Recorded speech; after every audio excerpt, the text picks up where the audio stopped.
This memory training tip deals with chunking because the way you chunk information can actually make it a lot easier for you to learn. So let me do an example to show you what I mean by chunking. So say if I'm trying to memorize 80 digits, I could take 2 digits at a time to get my image, right?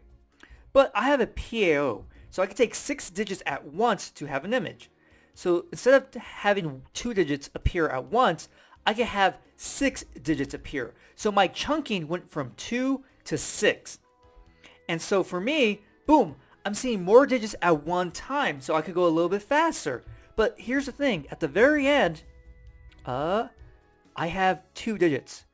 And that's okay because when it comes to chunking, not all the information is going to add up perfectly. It's not always going to be in that chunking that you want. And so you have to be able to adapt regardless if you want the chunking to be 6 digits, because it doesn't matter how hard I try. With 80 digits, I'm going to have 2 digits left over by themselves instead of having 6 like the rest. Now, how does this apply to useful information? Well, let's say you're trying to memorize the periodic table of elements. And so you have hydrogen. You're like, okay, look at the atomic mass. It has 1.008, 4 digits. You know what?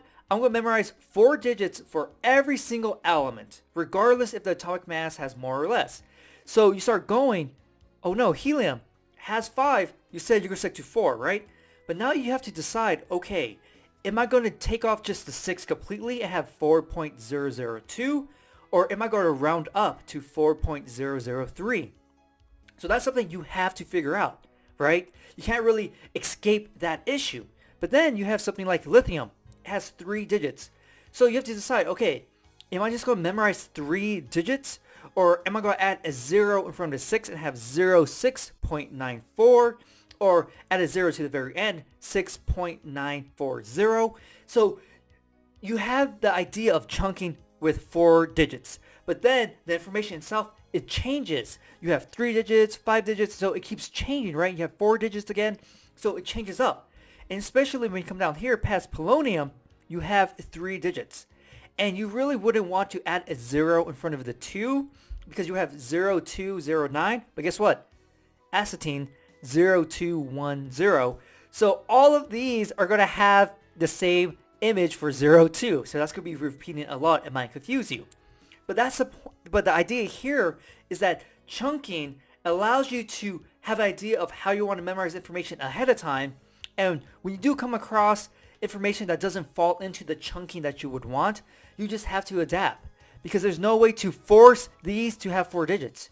You can't just say, hey, I want darmstanthium to have 281.5. You can't just make it have an extra digit, just for chunking sake, right?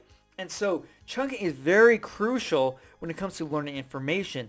And you can also apply to when you learn not just something with numbers, but say vocabulary. Say you have 50 vocabulary words you have to learn. You might break it down to chunking, right? You might do 10 one day, 10 the other day, and so on and so on. Then you just might review in those specific 10 groups. So you have 50 vocabulary words you need to learn, then you chunk them into smaller sections. And the same thing works for a book even. You have a book, you could chunk it into chapters. So you go through a chapter, and then you take any notes that you want at the end of the chapter. And so the next day, you do a chapter again, review the notes for the previous chapter. You're like, okay, got it all, boom.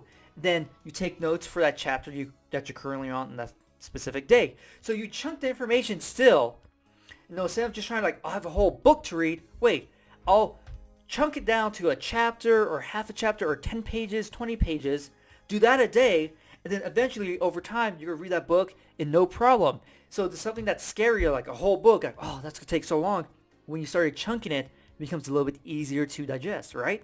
And so that's the power of chunking, and that's something you should always kind of look for to when you're trying to learn information. Like, okay, can I chunk anything here? Do I have digits? Can I do, what system do I have? What number system do I have? Can I do 2, 3, 4 digits at a time? Okay, how much information do I have here? Can I chunk that? Can I break that down to make it a little bit easier and do X amount per day?